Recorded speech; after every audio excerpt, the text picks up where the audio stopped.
ये है talks news network और आप देख रहे हैं पॉलिटॉक्स, राजनीति का कच्चा चिट्ठा। लोकसभा चुनाव के आए नतीजों के बाद हर किसी का ध्यान बीजेपी की प्रचंड जीत पर है, लेकिन इन सब के बीच एक जीत ऐसी है जो भारत की सियासत के भविष्य में मील का पत्थर साबित हो सकती है। जी हाँ, हम बात कर रहे हैं आधी आबादी की। 17वीं लोकसभा में 78 सीटों पर महिलाओं का काबिज होना सियासत में महिलाओं की स्थिति को मजबूत करता है। महिला सांसदों की अब तक की सबसे ज्यादा भागीदारी के साथ नई लोकसभा में महिला सांसदों की संख्या कुल सदस्य संख्या का 17% हो जाएगी, जो 1/3 से कम जरूर है, लेकिन उस ओर बढ़ते मजबूत कदम है। आंकड़ों पर अगर नजर डालें तो लोकसभा चुनाव में कुल 8,049 उम्मीदवार मैदान में थे, जिनमें 724 महिला प्रत्याशी थीं। बता दें कि 16वीं लोकसभा में महिला सांसदों की संख्या 64 थी। पार्टीवार देखा जाए तो इस बार कांग्रेस ने सर्वाधिक 54 और बीजेपी ने 53 महिला उम्मीदवारों को चुनाव मैदान में उतारा था। अन्य राष्ट्रीय पार्टियों में से बीएसपी ने 24,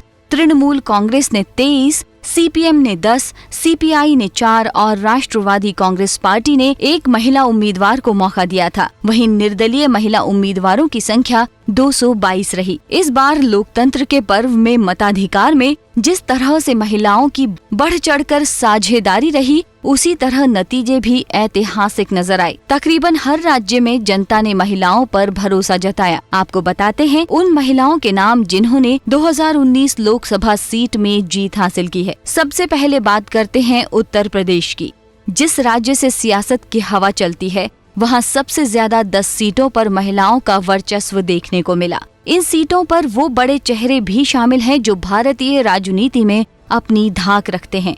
यहाँ अमेठी से स्मृति ईरानी ने बड़ी जीत दर्ज की है और वे इस जीत के मायने में भी बड़ी हो जाती हैं कि यहाँ स्मृति ने कांग्रेस अध्यक्ष राहुल गांधी को शिकस्त दी, जो कि उनका पैतृक गढ़ कहा जाता था। इसके अलावा यूपी में सोनिया गांधी, रीता बहुगुणा जोशी, संघमित्रा मौर्य, संगीता आजाद, हेमा मालिनी, केशरी देवी पटेल, मेनका गांधी, साध्वी निरंजन ज्योति ने जीत दर्ज की है। सीटों के लिहाज से महाराष्ट्र यूपी से काफी छोटा है, लेकिन यहाँ भी इस बार 8 महिलाएं सांसद बनकर दिल्ली पहुंची हैं, जिनमें सुप्रिया सुले, डॉक्टर भारती प्रवीण पवार, पूनम महाजन, डॉक्टर हीना विजय कुमार गवित, रक्षा खड़से शामिल हैं।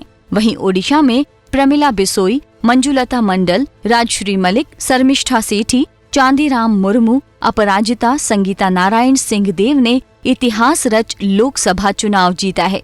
इसके साथ ही पश्चिम बंगाल में काकोली घोष दस्तेदार, अपरूपा पोद्दार, नुसरत जहां रूही, शताब्दी रॉय, मिनी चक्रवर्ती, प्रतिमा मंडल, माला रॉय, महुआ मोइत्रा, सजदा अहमद, गोड्डेती माधवी ने जीत दर्ज की।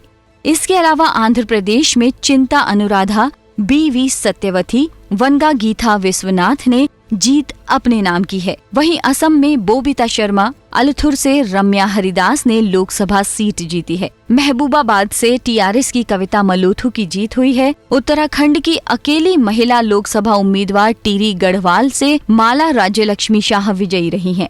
हरियाणा में भी 10 सीटों में सिरसा सीट से बीजेपी की सुनीता दुग्गल ने जीत दर्ज की है। मेघालय से अगाथा संगमा और त्रिपुरा वेस्ट से बीजेपी की प्रतिमा भौमिक ने लोकसभा चुनाव जीतने में कामयाबी हासिल की है। वहीं कर्नाटक में शोभा करंडलाजे, अम्बरीश सुमनलता, झारखंड से अन्नपूर्णा देवी, गीता कोरा, पंजाब लोकसभा सीट से हरसिमरत कौर, प्रीनीत कौर जीती हैं। इसके अलावा तमिलनाडु से ज्योतिमणि एस, सुमथी कनिमोझी ने जीत दर्ज की है। छत्तीसगढ़ लोकसभा सीट पर ज्योत्सना चरणदास महंत, गोमती साई, रेणुका सिंह का दबदबा रहा। बिहार में मीसा भारती, रामा देवी, कविता सिंह, वीणा देवी विजयी रही हैं। वहीं मध्य प्रदेश में साध्वी प्रज्ञा सिंह, हिमाद्री सिंह, रीति पाठक ने जीत दर्ज की है।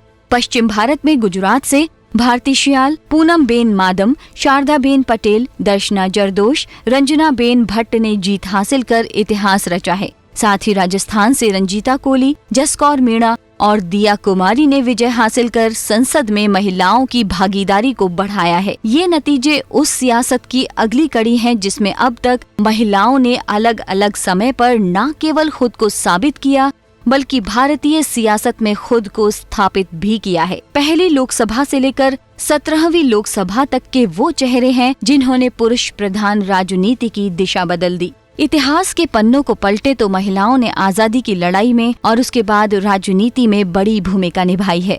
जब भी अवसर मिला खुद को बेहतर साबित किया है। साल 1952 के पहले चुनाव के बाद जब जवाहरलाल नेहरू की अगुवाई में पहली कैबिनेट का गठन किया गया तो उसमें राजकुमारी अमृत कौर को रखा गया। वे स्वास्थ्य मंत्री बनी। अमृत कौर देश की पहली कैबिनेट मंत्री के तौर पर सशक्त चेहरा बनकर उभरी। उनके अलावा कई महिला सांसद जिन्होंने भी संसद में भागीदारी निभाई। समय समय पर देश की राजनीति की बागडोर संभालते हुए ये तो साबित हो चुका है कि महिलाएं बहुत ही कुशल और निपुण तरीके से इस जिम्मेदारी को संभालती आ रही हैं। साथ ही जनता भी उनकी इस काबिलियत पर मुहर लगाती रही है। लेकिन बावजूद इसके आज तक महिलाओं को 33% सीटों पर आरक्षण नहीं मिल पाया है। हर बार ऐसी उम्मीद की जाती है कि शायद इस बार महिला आरक्षण विधेयक लोकसभा से पारित हो जाए, लेकिन स्थिति वही ढाक के 3 पात। बता दें, महिला आरक्षण के लिए संविधान संशोधन 108वां विधेयक राज्यसभा में 2010 में पारित हो चुका है और अब लोकसभा में इसे पारित करवाने की बारी है। अगर लोकसभा इसे पारित कर दे तो राष्ट्रपति की मंजूरी के बाद ये कानून बन जाएगा। अब देखना ये होगा कि इस नई लोकसभा में महिलाओं के बढ़े इस संख्या बल के बाद भी क्या 33% महिलाओं के वहां पहुंचने का ये रास्ता साफ हो पाएगा? पॉलिटॉक्स न्यूज के लिए नूतन शेखावत की रिपोर्ट। ये है टॉक्स न्यूज नेटवर्क और आप देख रहे हैं पॉलिटॉक्स, राजनीति का कच्चा चिट्ठा।